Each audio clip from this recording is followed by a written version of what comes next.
ಕುಮಟಾ ತಾಲೂಕಿನ ನಾಡು ಮ್ಯಾಸ್ಕೇರಿ ಪ್ರೌಢಶಾಲೆಗೆ ಪ್ರೊಜೆಕ್ಟರ್ ಅನ್ನು ದಾನವಾಗಿ ನೀಡಿದ ಕಾರವಾರದ ಮಾತೋಶ್ರೀ ಸರೋಜಾ ಬಾಳಾ ದೇಸಾಯಿ ಮೆಮೋರಿಯಲ್ ಚಾರಿಟಬಲ್ ಟ್ರಸ್ಟ್ನ ಸಂಸ್ಥಾಪಕ ಅಧ್ಯಕ್ಷ ನರೇಂದ್ರ ದೇಸಾಯಿ ಅವರನ್ನು ಸನ್ಮಾನಿಸಲಾಯಿತು. ನಾಡು ಮ್ಯಾಸ್ಕೇರಿ ಸರ್ಕಾರಿ ಪ್ರೌಢಶಾಲೆಯಲ್ಲಿ ಗುರುವಾರ ನಡೆದ ಶಾರದಾ ಪೂಜೆ ಮತ್ತು ಮಕ್ಕಳ ದಿನಾಚರಣೆ ಕಾರ್ಯಕ್ರಮದ ವೇಳೆ ನರೇಂದ್ರ ದೇಸಾಯಿ ಅವರನ್ನು ಸನ್ಮಾನಿಸಿ ಗೌರವಿಸಲಾಯಿತು.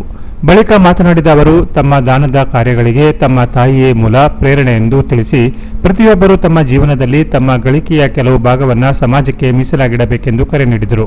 ಇದೇ ವೇಳೆ ನರೇಂದ್ರ ದೇಸಾಯಿ ಅವರು ಎಲ್ಲಾ ವಿದ್ಯಾರ್ಥಿಗಳಿಗೆ ಉಚಿತವಾಗಿ ನೋಟ್ಬುಕ್ ಮತ್ತು ಸಿಹಿಯನ್ನು ವಿತರಿಸಿದರು. ಮಕ್ಕಳ ದಿನಾಚರಣೆಯ ಪ್ರಯುಕ್ತ ವಿದ್ಯಾರ್ಥಿಗಳಿಗೆ ರಂಗೋಲಿ ಸ್ಪರ್ಧೆ, ಗಾಳಿಪಟ ಸ್ಪರ್ಧೆ, ಮ್ಯೂಸಿಕಲ್ ಚೇರ್ ಸ್ಪರ್ಧೆಗಳನ್ನು ಏರ್ಪಡಿಸಲಾಯಿತು. ಶಾರದಾ ಪೂಜೆ ಕಾರ್ಯಕ್ರಮವನ್ನು ಶಾಲೆಯಲ್ಲಿ ಅಚ್ಚುಕಟ್ಟಾಗಿ ನಡೆಸಲಾಯಿತು. ಈ ಪೂಜೆ ಮತ್ತು ಸನ್ಮಾನ ಕಾರ್ಯಕ್ರಮದಲ್ಲಿ ಪ್ರಭಾರಿ ಉಪನಿರ್ದೇಶಕ ಭಾಸ್ಕರ್ ಗಾಂವ್ಕರ್, ಶಾಲೆಯ ಎಸ್ಡಿಎಂಸಿಯ ಅಧ್ಯಕ್ಷ ಮಹೇಶ್ ನಾಯಕ್, ಗ್ರಾಮ ಪಂಚಾಯತ್ ಸದಸ್ಯ ರಾಜೇಶ್ ನಾಯಕ್, ಶ್ರೀನಿವಾಸ್ ನಾಯಕ್, ರಾಜು ತುಳಸೂಗೌಡ, ಧನಶ್ರೀ ಅಂಕೋಲೇಕರ್, ಭಾರತಿ ನಾಯಕ್, ಸವಿತಾ ನಾಯಕ್, ನಾಗೇಶ್ ನಾಯಕ್ ಹಾಜರಿದ್ದರು.